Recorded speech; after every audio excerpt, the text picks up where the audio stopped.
Item Number SCP-Y-064 Object Class Keter. Special Containment Procedures. Due to the unpredictable manifestation and highly personal nature of SCP-Y-064 infestations, global containment remains probabilistic and reactive. Full neutralization or tracking of SCP-Y-064 instances post-emergence has not yet been achieved. General Protocol Overview. Infection Watch Teams, IWT-064, are to remain embedded in dermatological clinics, psychiatric facilities, and emergency care units worldwide, particularly in regions with increased exposure to airborne particulate anomalies near Provisional Reality-Y-1 event sites. Reports of patients exhibiting advanced delusional parasitosis, tactile hallucinations, such as crawling beneath the skin, or compulsive self-excoriation are to be flagged for potential SCP-Y-064 pre-emergence status. Identified individuals are to be sedated, isolated in negative pressure containment chambers, NPCCs, at Site Y1 or the nearest provisional quarantine facility, and continuously monitored for dermal anomalies or sudden emergence activity. Emergence events are to be treated as Level 3 biohazard incidents.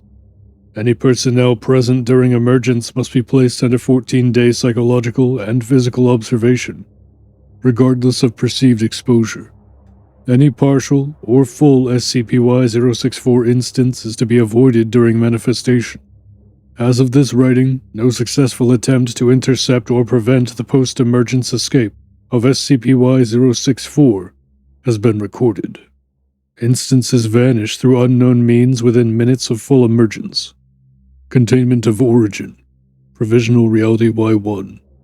Atmospheric surveillance drones in the region surrounding SCP-Y-001, the primary portal nexus between Provisional Reality-Y-1 and baseline reality, are to be monitored for trace airborne particulates or anomalous spore activity. Current prevailing theories suggest SCP-Y-064 may traverse into baseline reality via aerosolized protoforms or cognitohazardous vectors. These agents are potentially invisible to standard spectrums of detection, and may persist for prolonged periods before activation within a host. A 50-kilometer no-entry zone has been established around the Plains region at the border of the ocean shore nearest SCP-Y-001, an area heavily associated with early SCP-Y-064 manifestations.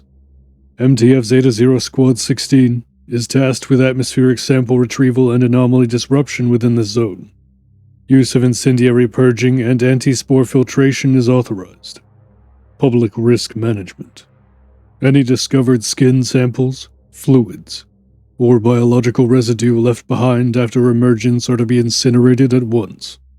Do not store for study unless approved directly by Director Waller or Project Zeta-0 oversight. Despite containment of hosts, pre-emergence in controlled environments, SCP-Y-064 instances consistently disappear following manifestation, evading physical tracking or electronic surveillance within seconds. This has led to growing concerns regarding the true purpose or coordination of these entities. It is unclear whether SCP-Y-064 refers to a collective organism, a fungal-like intelligence, or an untraceable biohazard, though all options remain under consideration. Intelligence analysts hypothesize that fully emerged instances may be operating autonomously or as part of an invisible network, given the complete silence following over 20 confirmed emergence events. As of 2000, SCP-Y-064 is considered a potential infiltration class anomaly capable of long-term subversion or sleeper cell behavior. Description: SCP-Y-064 refers to a phenomenon believed to originate from within Provisional Reality-Y-1, manifesting in baseline reality as an affliction, infection, or possibly a parasitic entity, or collective of entities, that progressively inhabits and transforms human hosts. At present, SCP-Y-064's full nature is poorly understood, with conflicting evidence as to whether it represents a sentient viral agent, a class of extra-dimensional organisms, or a singular intelligence capable of distributed physical expression. Victims of SCP-Y-064 are typically indistinguishable from the general population in early stages. The anomaly's activation appears to occur spontaneously, though post-incident forensics indicate trace exposure to atmospheric anomalies, particularly near regions affected by dimensional wind currents originating from SCP-Y-001. Though the exact transmission vector is unconfirmed, the prevailing theory suggests that SCP-Y-064 enters the host through airborne particulates or cognitohazardous influence, possibly carried through undetectable, inter-reality microcurrents. Stage progression of Affliction. Victim behavior follows a disturbingly consistent pattern. This progression is divided into 5 primary stages, with some variation in pacing and severity. Stage 1. The Twitch. Victims report mild discomfort beneath the skin, described variously as, quote, crawling, tingling, or twitching, often in isolated areas such as the upper back, forearms, or scalp. Symptoms mimic paresthesia but exhibit no underlying neurological cause. All scans return normal results. Subjects begin to subconsciously touch or scratch affected areas. The sensation is described not as painful but, quote, eager, expectant, or like something is waiting to be let out. Duration, 2 to 7 days. Stage 2. The Fixation. Subjects become obsessed with the sensation and begin checking mirrors or reflective surfaces compulsively, trying to look at the area. Many express the belief that something is beneath their skin, not metaphorically, but literally.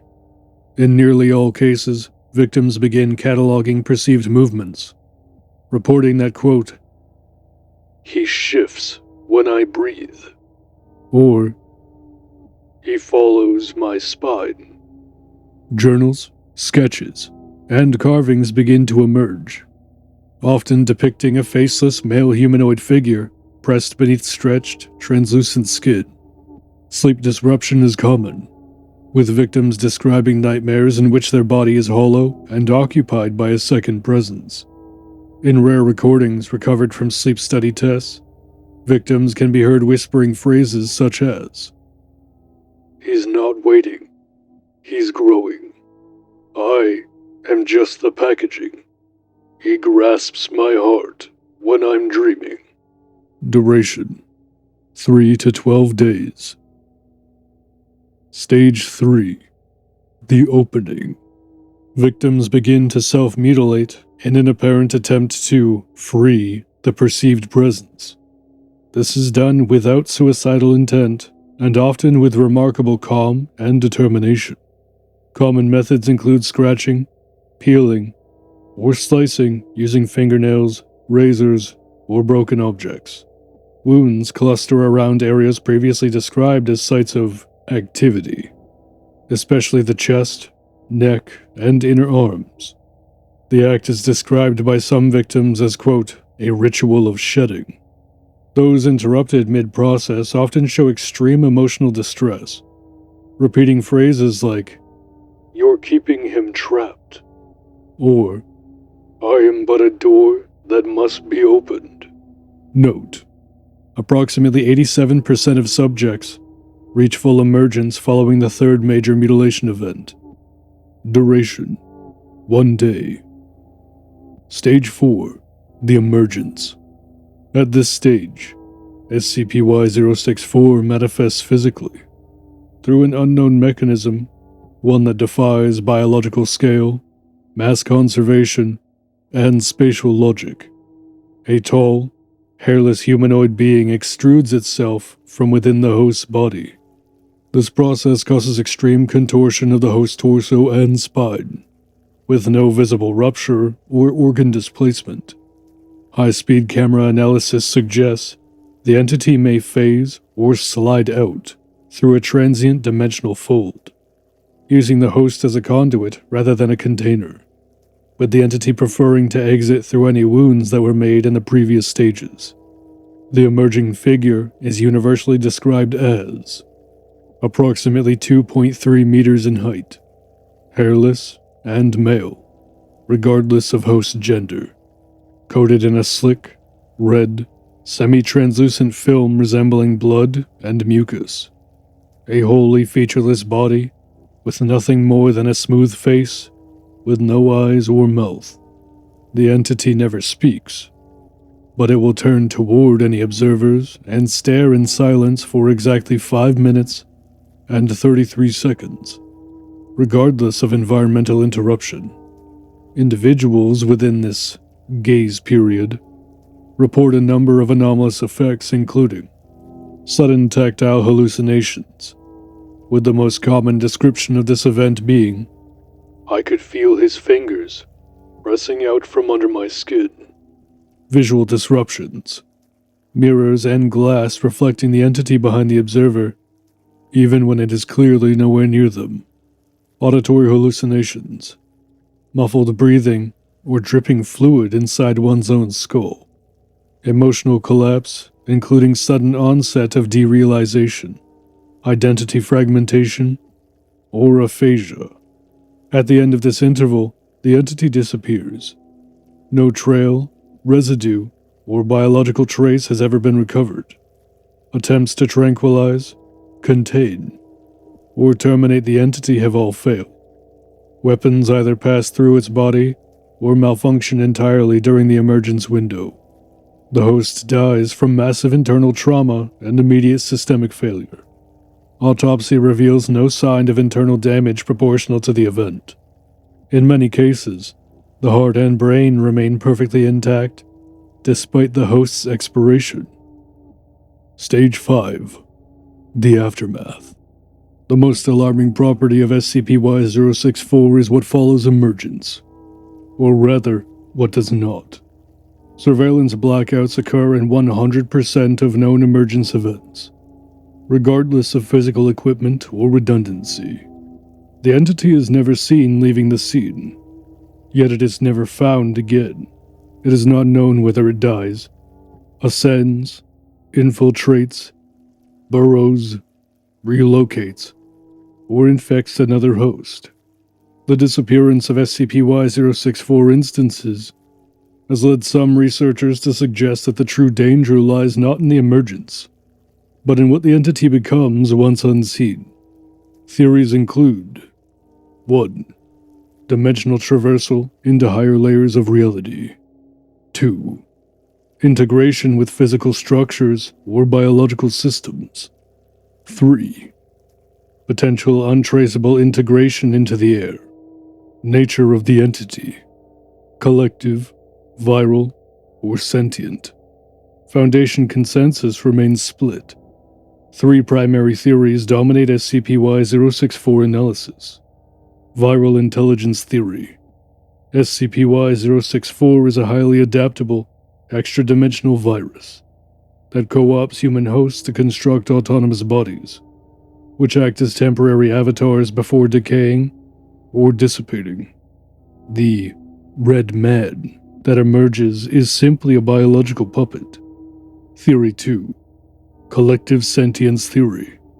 SCP-Y-064 may not be one entity, but a shared consciousness that occupies hosts until it can fragment itself into a new instance. These instances may be part of a hive-like network that reconnects via unknown means after emergence. Theory 3. Dimensional Emissary Theory. SCP-Y-064 may be a scout or a forerunner, a species of intelligence sent from Provisional Reality-Y-1 to test our biological boundaries and pave the way for greater incursions. No theory explains all behaviors. Each has disturbing implications. As it stands, the Foundation is currently more in the dark with this SCP than most, and the most concerning property is the fact that we know so little about it. Incident Log Y64-1. Date: July 2nd, 2000. Location: Clearwater Psychiatric Recovery Ward, Oregon. Summary: First officially documented SCP-Y-064 emergence event.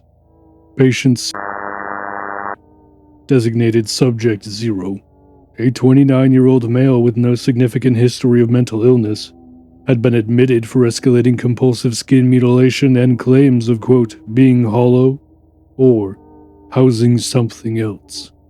Security footage recovered from the locked ward showed Subject 0 standing alone in his room at approximately 03:17 hours. Over the course of 9 minutes, he stripped the flesh from his forearms and torso, using his fingernails and a fragment of a broken mirror previously hidden beneath his mattress. No staff were alerted during this time, and the hospital's internal motion alarms failed to trigger. At 03:27 hours, Subject 0 ceased movement and slumped to the floor. At 03:28 hours, SCP-Y-064 emerged from the host. Notable observations: the emergence caused no external wound or breach of skin beyond those inflicted by the subject.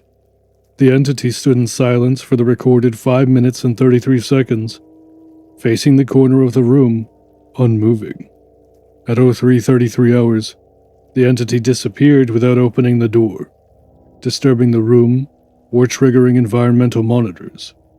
The host body was found 47 minutes later. An embedded Foundation agent flagged the footage, and containment efforts began.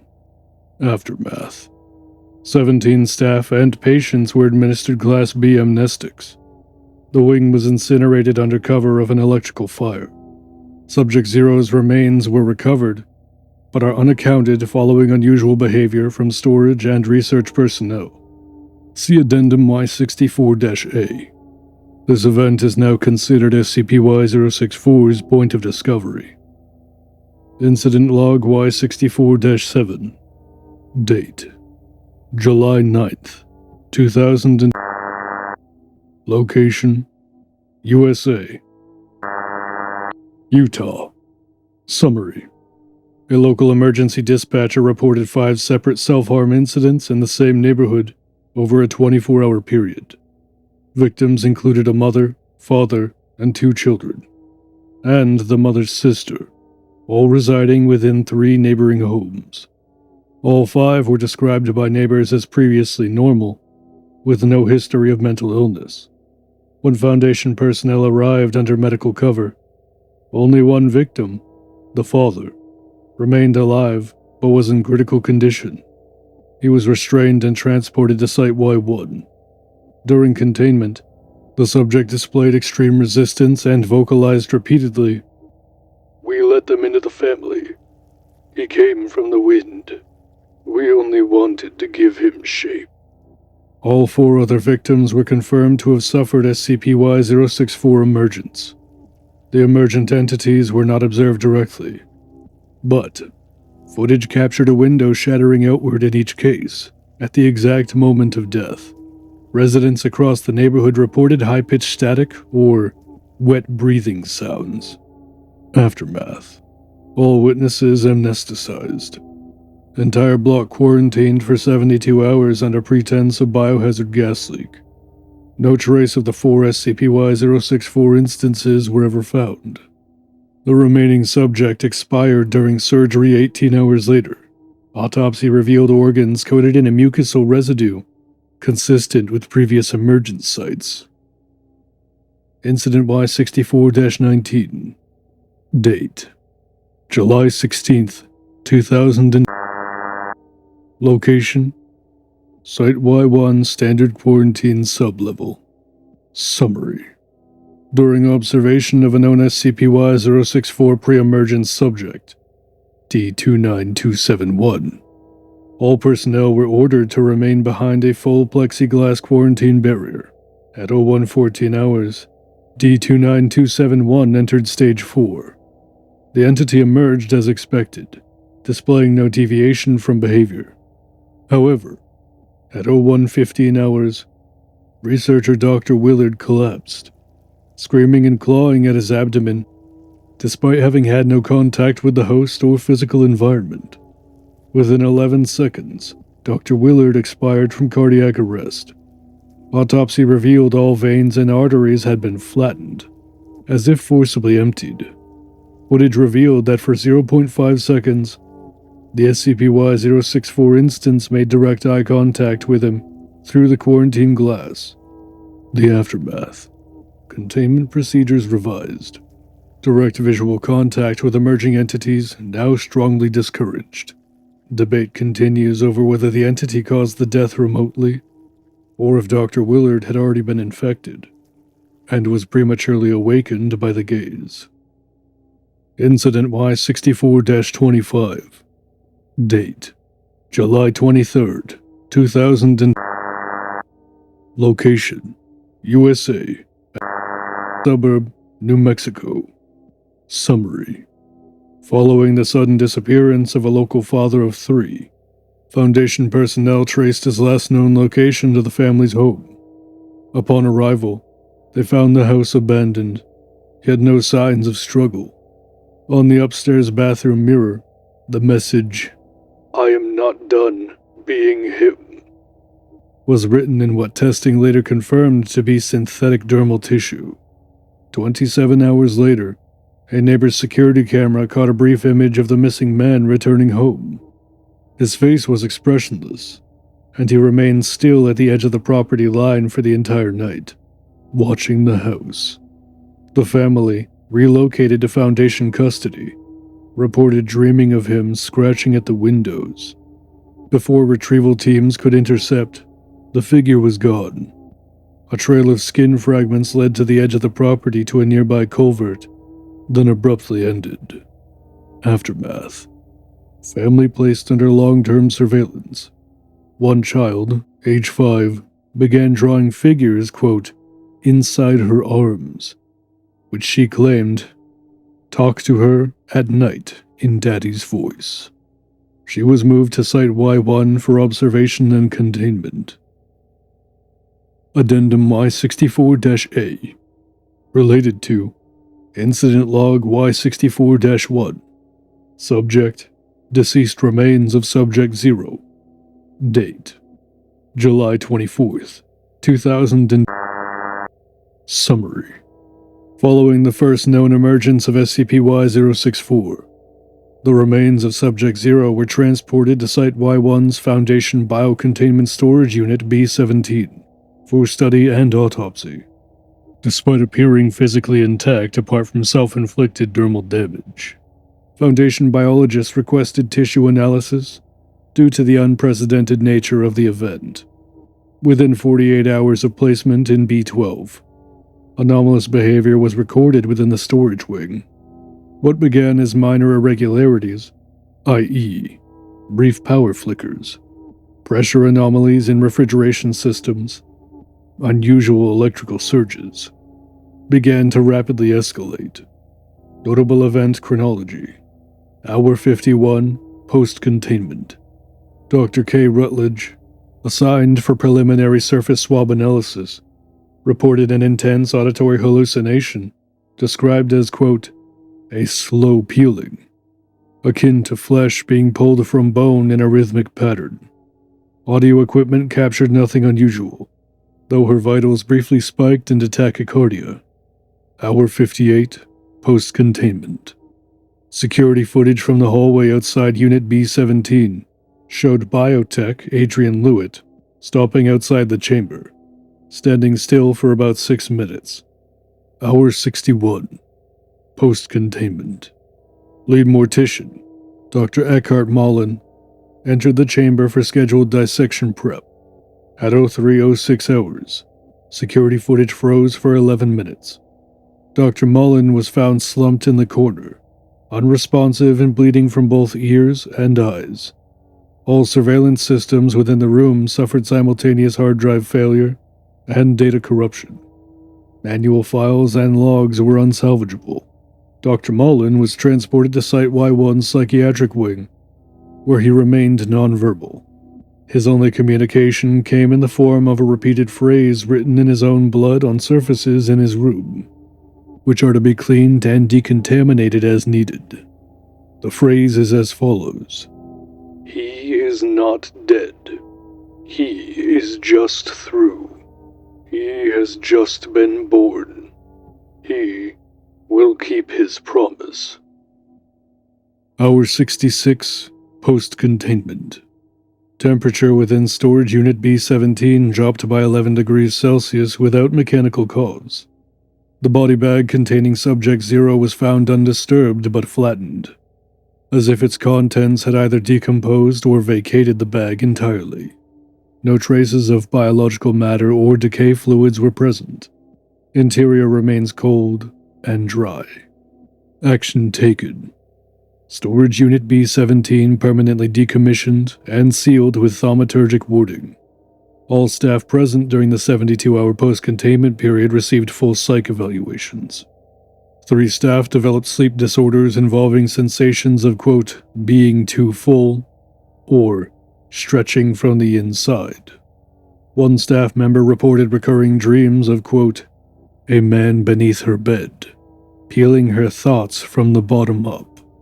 Subject 0's official status was updated from deceased to unaccounted. This is Director Waller, signing off on another report at Site Y1. I hope you'll consider subscribing to stay up to date with our latest findings. I eagerly look forward to having your audience in future reports.